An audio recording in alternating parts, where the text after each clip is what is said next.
শেহতীয়াকৈ অসম চৰকাৰৰ পিছপৰা শ্ৰেণীৰ কল্যাণ বিভাগৰ যটীয়া সচিব স্বাক্ষৰিত উপায়ুক্তসকললৈ প্ৰেৰণ কৰা পত্ৰই অসমৰ অন্যতম জনগোষ্ঠী সূত্ৰধৰ জনগোষ্ঠীৰ ভৱিষ্যতলৈ অশনি সংকেত কঢ়িয়াই আনিছে। আজি অসম আন্দোলনৰ কেইবাগৰাকী শ্বহীদ থকাৰ পিছতো আমাৰ আজি জনগোষ্ঠীৰ তালিকাত নপৰাটো দুৰ্ভাগ্যজনক। উল্লেখযোগ্য যে যোৱা 9 জুন 2021 ইং তাৰিখে উপায়ুক্তসকললৈ প্ৰেৰণ কৰা পত্ৰত অসমত দীৰ্ঘ সময়ৰ অন্ততঃ 33টা জনগোষ্ঠীৰ তালিকা উল্লেখ কৰি উক্ত জনগোষ্ঠীসকলৰ চেঞ্চাছ ডেট দিছপুৰে বিচাৰিছে। যদিও এই পদক্ষেপ অসম চৰকাৰৰ প্ৰশংসনীয়, কিন্তু আমি আদৰণি জনাব পৰা অৱস্থাত নাই।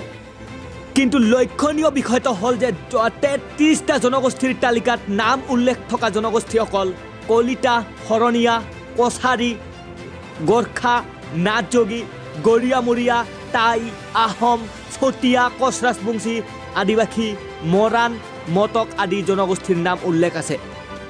কিন্তু উক্ত তালিকাত অসমৰ অন্যতম জনগোষ্ঠী সূত্ৰধৰসকলৰ নাম উল্লেখ নাই।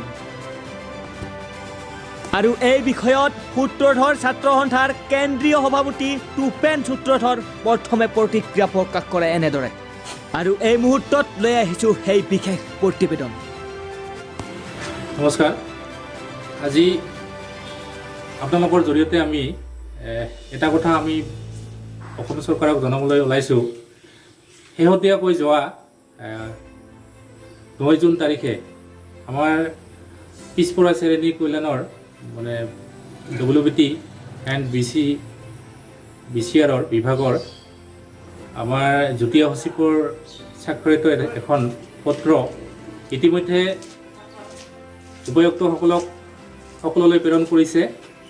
আৰু এই উক্ত পত্ৰখনত আমাৰ অসমৰ 33টা জনগোষ্ঠীৰ ইতিমধ্যে চেঞ্চাছ কৰিবলৈ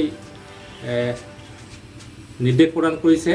কিন্তু লক্ষণীয় বিষয় যে সেই নটিফিকেশ্যনত, সেই পত্ৰখনত আমাৰ সূত্ৰধৰ জনগোষ্ঠীৰ নামটো নাই।